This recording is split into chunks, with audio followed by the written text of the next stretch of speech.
descent, it's either the mass starts or the pursuits. Your favourite, the individual, doesn't seem to feature too much, although some thought Domracheva's performance in Sochi was brilliant, and I don't see a single sprint event featuring in the most appealing, the most exciting race of the season. Oh, without a doubt, the pursuits, even though Sokolova started with a 17-second advantage, we get this tight racing. And that is the most exciting racing. For me, the skills of putting it together, we've only got 3 individuals these days. I do like that race, but they're not the big buzz, the big excitement races. I love these pursuit races. Rostosov is loving it now with Russia in the front. Yeah, but he'll be a nervous man. There's no doubt about that. A long way to go for Vilakina. She's looking very solid. As we mentioned, she started the season so well. Her form has dropped away and come back up again. Now, Wolfgang Pichler, are you sure you're of the opinion that he'll get the boot at the end of this season? When the press are baying for him, they're saying, listen, this isn't good enough. We want medals next year. Are we going to stay with the same coach? I think he's a great coach. His track record is amazing. He has created so many stars, but it doesn't seem to be working. And if the press doesn't have faith in your coach, the public don't have faith, it does affect the team. Do they have total faith? I don't know. Okay, so you bring in a new man starting next month. He'll have 10 months to get them ready for the Olympic Games. It's not going to happen, surely. Change can sometimes be a positive thing. I know they've had a lot of change because they lost the coach here at the World Champs. You should be in football. You should be in football. We'll see what happens. It's a story that will unfold over the next couple of weeks. I think the Russians will have to be realistic. They have to look at it and say, okay, at Oberhof we had winners, at Antolz we had winners. We are getting our athletes to peak, and when they peak, they're brilliant, and that's what they've got to aim for. So it's a difficult task. They don't have the quality of some other nations, but the Olympics is all about being on form on 1 week, 2 week, or 2 week period. Whatever happens the rest of the season is irrelevant. You've just got to time your peak to perfection. And I think to do that, they would have to back off from some of the World Cups, but we'll have to wait and see. Vilakina, she's one of only 5 in this field of 60 who is better in the stand shoot statistically than she is in the pro.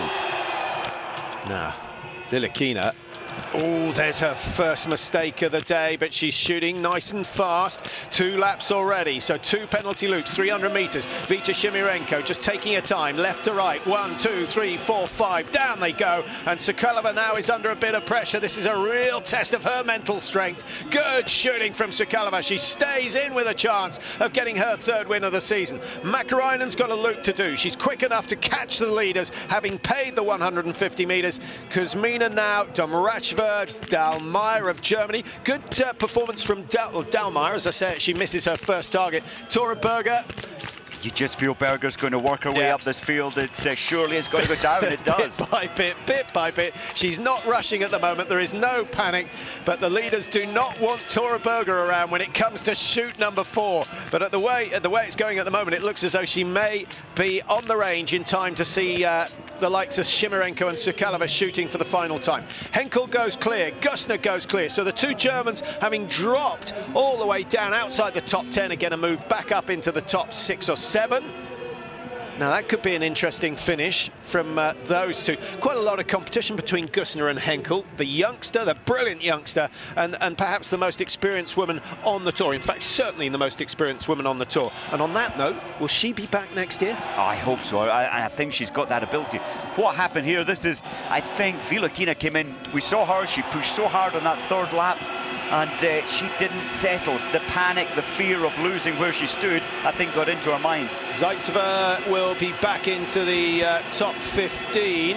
Zaitseva today starting number 19.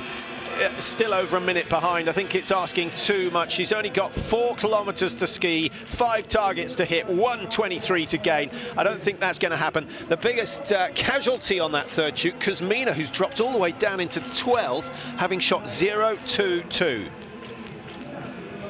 Now, Dahlmeier, Mike, her shooting record? 0.01 from 12th to 9th at 19, 20-year-old. It's amazing. She's doing so well. Now, I had a look at the nation that's had the most wins in Women's World Cup this season. It doesn't take a genius to work out that it will be Norway. They've had 12 wins. They've won 50% of the races so far this year.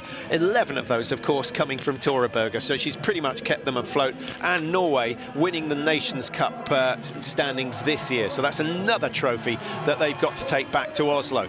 There are the standings after 3 shoots. Shimarenko, Sokolova, Domracheva. Further down, Kuzmina, Zaitseva have got a lot of chasing to do, and Katerina Glazarina still up in the top 20.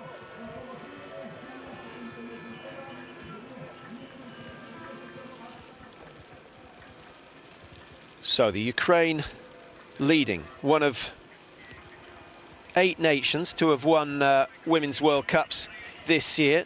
Norway, Germany, Russia are there. Nice to see some of the minor nations. The Czech Republic, obviously, with Sokolova have had a win. Belarus with Domracheva. Slovakia with Kuzmina. Ukraine with Pigdrushna. Poland with Gwizdon. And that was, and everybody said, well, that's a real surprise. That's amazing when Gwizdon won, and it wasn't for her. She felt good. The shooting has been good. Unfortunately for her, the shooting's been terrible today. But you can just feel good for a week with shooting. The confidence is there. You know you're going to hit everything. But clearly today for Gwizdon, that is gone. Now, we've seen 3 new winners this year.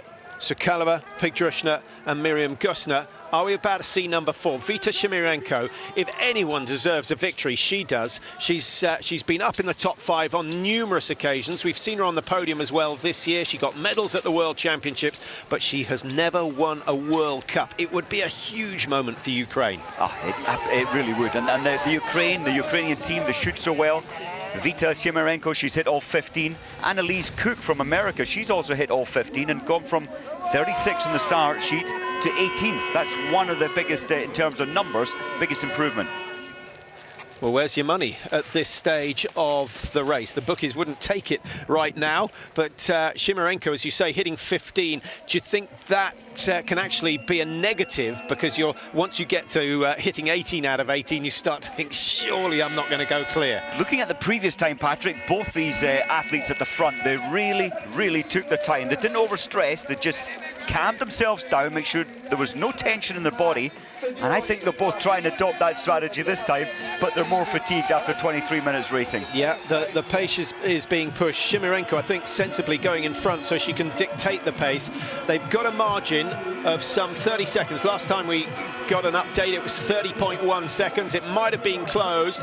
Domracheva, Berger, Mäkäräinen are the 3 women chasing, and 3 of the fastest women. So Shimarenko, I think, needs a lead of at least 10 seconds, probably 15 going into the last lap. Sokolova probably needs 15 to 20 seconds over the likes of Domracheva, Mäkäräinen. Tora Berger, as we know, always quick over the last lap if she's got a chance of winning.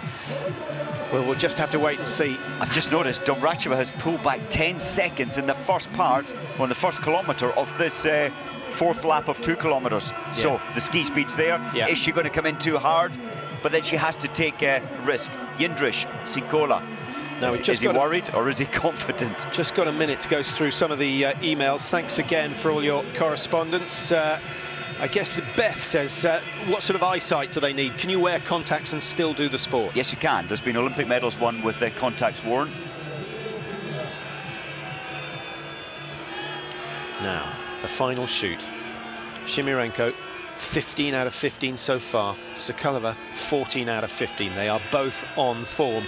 And Daria Domracheva, that is a fantastic ski she's put in, but she is taking risks. First miss from Vita Shimarenko, 1, 2, and that victory's looking unlikely now. Sokolova can afford to take her time, but she's frozen on shot number 3 and it's gone wide. The tension is building. Shimarenko with 450 meters to ski. Sokolova gets it down, but if Domracheva, Mäkäräinen or Berger go clear, I can see the story unfolding.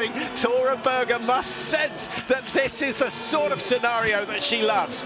Domracheva, she came in so hard, and Vita Shimarenko 0-0-0-3. Berger and Mäkäräinen have missed, so it's starting to swing the way of Gabriela Sokolova, who could be defending the win. she got in the sprint. 4 out of 5 for Tora Berger. That podium place is looking more and more likely, and Kajsa Mäkäräinen's going to have to produce her fastest lap. Andrea Henkel's coming, Vilakina is coming as well. This race is not over. Fantastic shooting from the Russian under the greatest of pressure, and now she's got to show she's still got some strength left on the last lap. Gustner breaks to the right, a penalty to pay for her, and it's Vilakina who comes out in second place.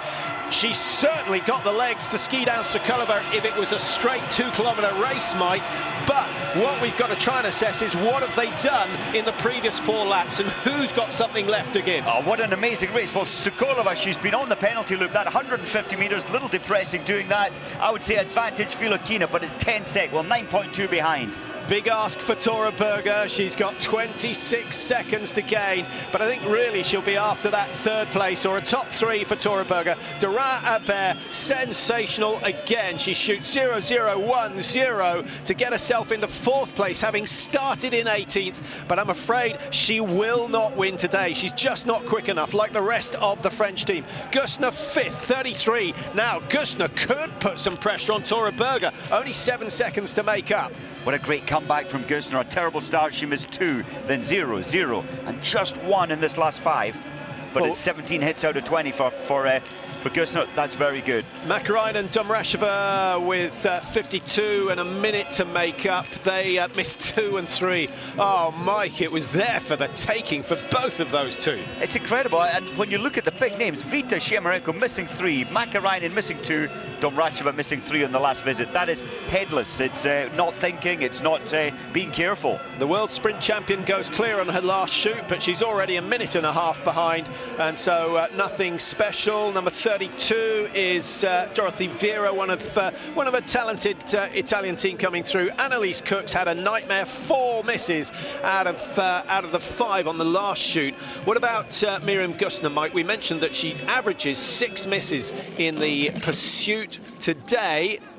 She's only missed 3, so that goes down as a very good race, and she's certainly got a chance of finishing in the top 3 if she can gain 7 seconds on Tora Berger. Here comes Tora Berger. She's closing down on Vilakina, who's not making any impression at the moment on Gabriela Sokolova. Remember, she was 26 seconds off the lead, some 15, 16 seconds down behind the Russian.